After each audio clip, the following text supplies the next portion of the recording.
सभी विद्यार्थियों को नमस्कार। आज हम कवि देव के पद पढ़ने जा रहे हैं। पिछले व्याख्यान में भी हमने कवि देव के पदों पर चर्चा की थी। आज हम कवि देव का छठा पद पढ़ते हैं जो हमारे पाठ्यक्रम में सम्मिलित है। सबसे पहले हम इस पद का वाचन करते हैं। दारिद्र में पालना बिछोना नव पल्लव के सुमन झगोला सोहे तन छवि भारी दे। पवन झुलावे के किकीर बतेरावे देव कोकिल हलावे हुलसावे कर तारी दे।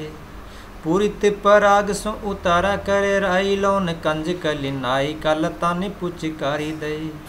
मदन मही पुज को बालिका बसंत ताही प्रातः ही जगावत गुलाब चटकारी दे।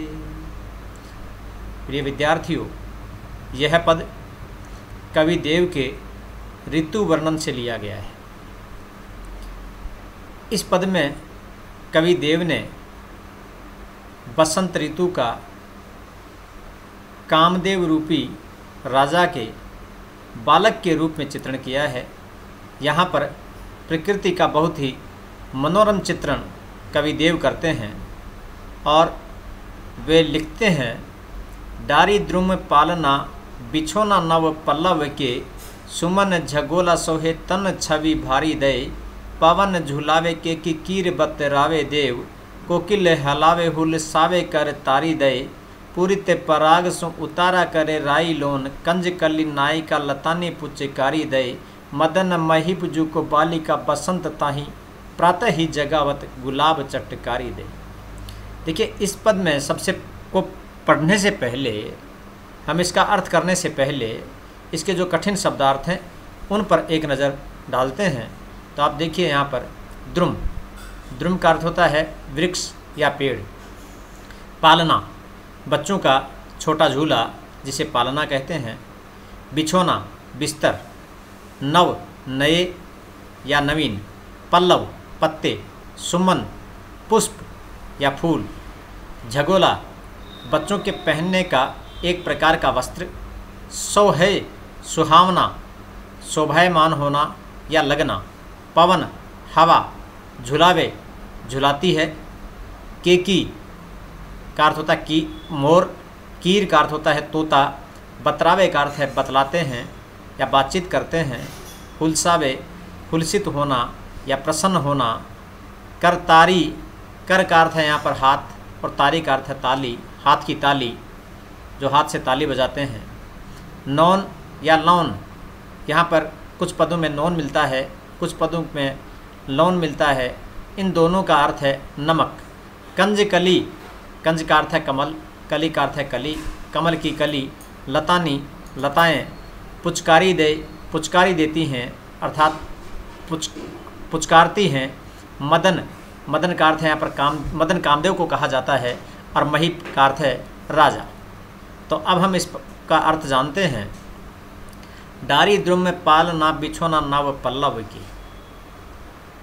यहाँ पर कवि देव कहते हैं कि बसंत का जिस प्रकार से जो बसंत ऋतु है, वहाँ पर ऐसा लगता है कि जैसे जो कामदेव रूपी जो बालक है उसका पालना बिछा दिया गया है। और पालना किसका बिछाया है? नव पल्लव का, नए पत्तों का। यानी बसंत ने उस कामदेव के बालक के लिए नए पत्तों का पालना बिछा दिया है। नव पल्लव, नव पल्लव, नए पत्ते। जिस प्रकार से वृक्षों में नए पत्ते आते हैं ये बहुत ही कोमल होते हैं। तो यहाँ पर आप सभी जानते हैं कि बच्चों के लिए जो बिछोना, जो बिस्तर, जो कपड़े बिछाए जाते हैं वे बहुत ही कोमल होते हैं, क्योंकि बच्चों का शरीर भी कोमल होता है। तो उसके अनुसार ही उसके लिए कपड़ों का भी विशेष रूप से ध्यान रखा जाता है। तो यहाँ पर भी जो बसंत ऋतु है उसने उस कामदेव रूपी कामदेव राजा के बालक के लिए, यानी बसंत ने उस बालक के लिए नव पल्लव, नए पत्तों का बिस्तरा बिछा दिया है। सुमन झगोला सोहे तन छवि भारी दे। और वहाँ पर पुष्प रूपी जो झगोला है, झगोला बच्चों के पहनने का वस्त्र, वह बहुत ही शोभायमान हो रहा है, तन छवि भारी दे, और उसको उसके शरीर को बहुत ही अच्छी छवि प्रदान करता है। यानी बसंत रूपी जो बालक है उसे जैसे पुष्पों का झगोला पहना दिया गया है, चारों ओर पुष्प ही पुष्प खिले हुए हैं। उसको जिस प्रकार से बच्चे को एक झगोला रूपी वस्त्र पहनाया जाता है, उसी प्रकार से चारों ओर पुष्प ही पुष्प दिखाई देते हैं और वे ऐसे लगते हैं जैसे उस बच्चे को, इस बसंत रूपी बालक को झगोला पहना दिया गया हो। और पवन झुलावे, जो हवा है वो जब चलती है तो ऐसा लगता है कि कीर बतरावे देव, और पवन उसको झुलाती है। जिस प्रकार से माँ अपने बच्चे को पालने में सुला करके, पालने में बैठा करके उसको झुलाती है, उसी प्रकार से ये जो जब हवा चलती है तो वहाँ चारों ओर जो पेड़ पत्ते हैं, जो फूल हैं, वे हिलते हैं, तो ऐसा लगता है कि पवन उनको झुला रही है। और केकी कीर, मोर और तोता, बतरामे देव, उस कामदेव रूपी बालक से, उस बसंत रूपी बालक से वे बातचीत करते हैं। मोर और तोता जो बोलते हैं वो ऐसा लगता है कि जैसे वे उससे बातचीत कर रहे हैं। और कोकिल हलावे हुलसावे, कोकिल उनको हुलसाती है, प्रसन्न होती है। जो बसंत ऋतु में जब कोयल बोलती है तो ऐसा लगता है जैसे कि वो बहुत ही प्रसन्न हो रही है। हुलसावे, प्रसन्न होना, आनंदित होना।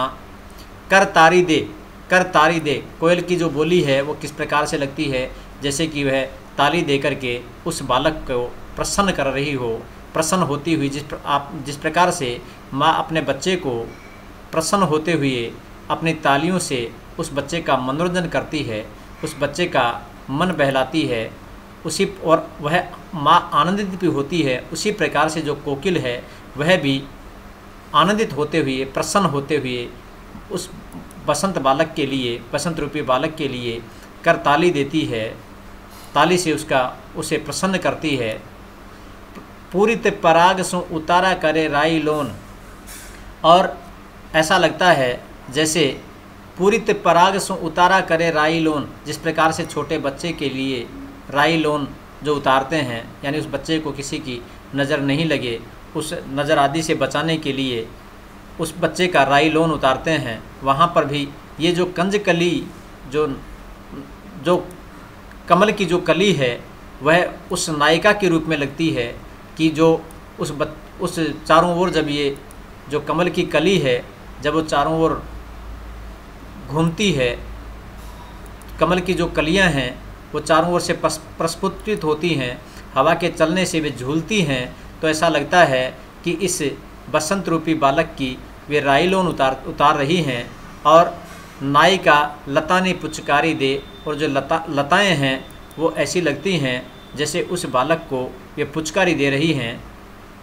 और जिस प्रकार से माता अपने बालक को पुचकारती है, महिला अपने बच्चों को जिस प्रकार से पुचकारा करती हैं, जिस प्रकार से उनका दुलार करती हैं, तो इस प्रकार से ये लगता है कि जो लताएं हैं वे भी उन बच्चों, उस बसंत रूपी बालक को पुचकार रही हैं। और मदन महीप जू को बालिका बसंत ताही, और जो मदन कामदेव, महीप राजा, जो कामदेव रूपी राजा का जो बालक है, बसंत ताही, जो बसंत रूपी जो बालक है, उसको प्रातः ही जगावत गुलाब चटकारी दे, जो गुलाब जो है वह प्रातः काल में ही जगावत जगाता है। गुलाब चटकारी दे करके, चुटकी, जिस प्रकार से प्रातः काल में जो बच्चा है वो जो सोता रहता है तो वो बहुत आलस्य में होता है, तो माता उसको चुटकी बजा करके उसको जगाने का प्रयास करती है। उसी प्रकार से ये जो मदन महीप जो है, उसके बालक को, बसंत रूपी बालक को गुलाब जो है वह चुटकी बजा करके जगाता है।